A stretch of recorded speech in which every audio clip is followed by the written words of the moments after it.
Board members ఉన్నారు, వాళ్ళ list ఇవ్వండి, మీ డిమాండ్ ఇవ్వండి అని అడిగేది. దీన్ని ఇంప్లిమెంట్ చేయబోతున్నారు కాబట్టి ఫిబ్రవరి నెల వచ్చినా ఇప్పటికీ వాళ్ళు ఇవ్వలేదు. కారణం ఏంటంటే ఈ కొత్తగా వచ్చిన చట్టంలో పేమెంట్ ఆఫ్ వేజెస్ యాక్ట్ లేదు. యాజమాన్యం దానికి ఇష్టం ఉంటే పెంచింది, లేకపోతే లేదు. ఒక కమిటీ వస్తుంది, కమిటీ వాటి ఇంత పర్సెంటేజ్ ఇవ్వాలంటే ఇస్తారు.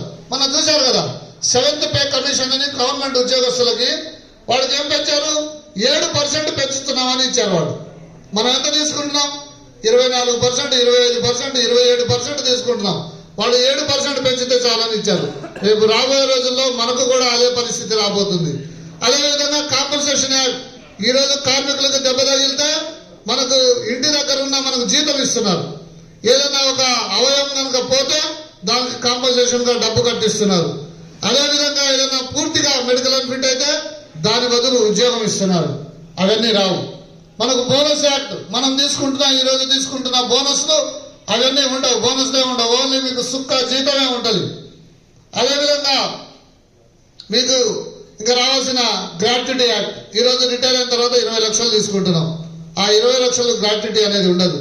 సిఎంపిఎఫ్ ఇప్పుడు మనకు 12% కట్ అయితే 12% యాజమాన్యం ఇస్తుంది, 24% మన ఖాతాలో పడుతున్నాయి. రేపు దాన్ని 10% చేస్తున్నారు.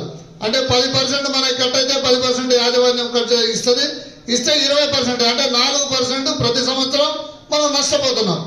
దాంతో పాటుగా ఫిక్స్డ్ రిటైర్మెంట్ ఎంప్లాయ్మెంట్, ఇప్పుడు మన ఉద్యోగం వస్తే 60 సంవత్సరాల దాకా యాజమాన్యానికి ఇష్టం ఉన్నా ఇష్టం కాకపోయినా ఉంటున్నాం.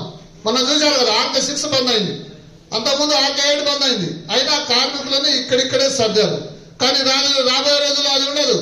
4 సంవత్సరాలకు 5 సంవత్సరాలకు తీసుకుంటారు, ఆ పీరియడ్ అయిపోతే తీసేస్తారు. ఎందుకంటే మన మైన్స్ ఎప్పటికప్పుడు బంద్ అయిపోతూ ఉంటాయి. కొత్త మనిషి రాకపోతే ఉన్న వాళ్ళని తగ్గించాలన్నా ఉద్యోగాల నుంచి తీసేస్తారు.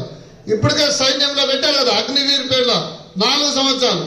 అంటే మంచి వయసులో మిమ్మల్ని ఉన్నప్పుడు 4 సంవత్సరాలు ఉద్యోగం ఇస్తారు. 4 సంవత్సరాల తర్వాత మిమ్మల్ని తీసేస్తారు. ఆ తర్వాత మీకు ఉద్యోగం ఎవరు ఇస్తారు? మీరు హైర్ అండ్ ఫైర్ ఇప్పుడు సాఫ్ట్వేర్ లో ఎలా ఉంది, అదే సిస్టాన్ని ప్రభుత్వ రంగ సంస్థల్లో కూడా ప్రవేశపెట్టాలని ఇట్లాంటి అనేక డిమాండ్లు తీసుకొచ్చి కార్మిక సంఘాలను నిర్వీర్యం చేయడం. కార్మికులు సమ్మె చేయడానికి వీలేదు. ఇప్పుడు సమ్మె చేయాలంటే 14 రోజుల ముందుగా నోటీస్ ఇచ్చి యాజమాన్యం ఒప్పుకోకపోతే మనం సమ్మెలోకి వెళ్తాం. అప్పుడు అట్లా కాదు, 60 రోజుల ముందు ఇవ్వాలి, నెగోషియేట్ చేయాలి, ఆర్ఎల్సీ దగ్గరికి వెళ్ళాలి. ఆర్ఎల్సీ దగ్గర యాజమాన్యం మేము ఇవ్వము అని ఫెయిల్యూర్ రిపోర్ట్ ఇవ్వాలి. దాంతో పాటుగా ఉన్న కార్మికులలో 51% మంది కార్మికులు మేము సమ్మె చేయడానికి రెడీగా ఉన్నామని ఒప్పుకోవాలి. అప్పుడు సమ్మె చేయాలి. లేకపోతే సమ్మె చేసిన కార్మికుల జీతాల నుంచి కట్ చేస్తారు.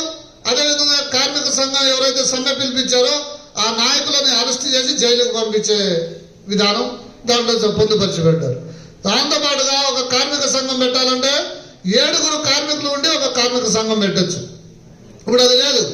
మనకున్న కార్మికులలో 10% మంది నేను ఈ కార్మిక సంఘంలో పనిచేస్తానని అందరూ సంతకాలు పెట్టి మేము సంఘం పెడుతున్నామంటేనే ఇస్తారు. అది సాధ్యమైందా? 4000, ఇప్పుడు మన సింగరేణిలో సంఘం కొత్తది పెట్టాలంటే 4000 మంది పెట్టాలి. అది కూడా ఎలక్షన్లు పెట్టి ఎలక్షన్లలో 51% ఓట్లు ఎవరికైతే వస్తారో వాళ్ళే గుర్తింపు సంఘం, వాళ్ళే అగ్రిమెంట్ చేయాలి. అంతకన్నా తక్కువ వస్తే గుర్తింపు సంఘం లేదు. 50% వచ్చినా 49% వచ్చినా గుర్తింపు సంఘం లేదు. ఓన్లీ నెగోషియేషన్ కమిటీ అని ఒక కమిటీ పెడతారు. కానీ వాళ్ళకి అగ్రిమెంట్ చేసే పవర్ కానీ చట్టబద్ధత కానీ కోర్టుకు వెళ్ళటానికి కానీ ఏమీ లేదు. ఇప్పుడు మనం చూశారు, ఏఐటీసీ గెలిచిన తర్వాత 9 నెలలు గుర్తింపు సంఘం పత్రం ఇవ్వకపోతే మనం ఆర్ఎల్సీకి కంప్లైంట్ చేస్తే నువ్వు వాళ్ళ గుర్తింపు సంఘం పత్రం ఇవ్వని చెప్తే ఇచ్చారు. కానీ రేపు ఇవ్వరు. అసలు గుర్తింపు సంఘం పత్రమే ఉండదు. నువ్వు మాట్లాడితే వెళ్తావు అంతే, దానికన్నా ఏం లేదు. అగ్రిమెంట్ చేసే అథారిటీ లేదు.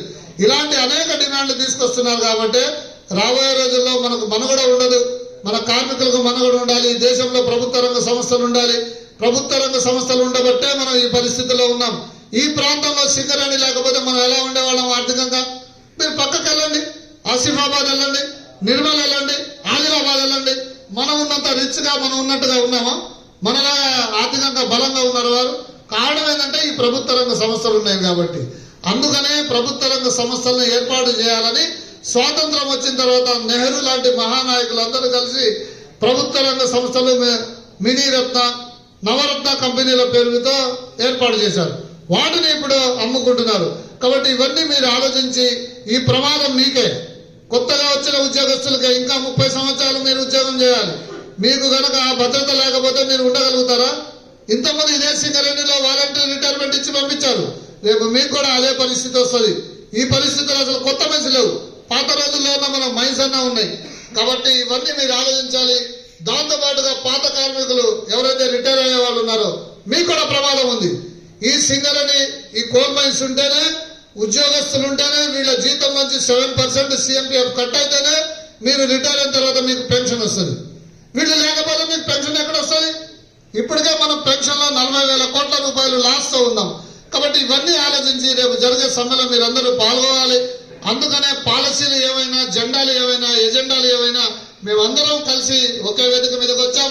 మీరందరూ రేపు సమ్మెలో పాల్గొని అందరూ శ్రీరాంపూర్ చెట్టు దగ్గరికి 8 అక్కడికి రావాలి.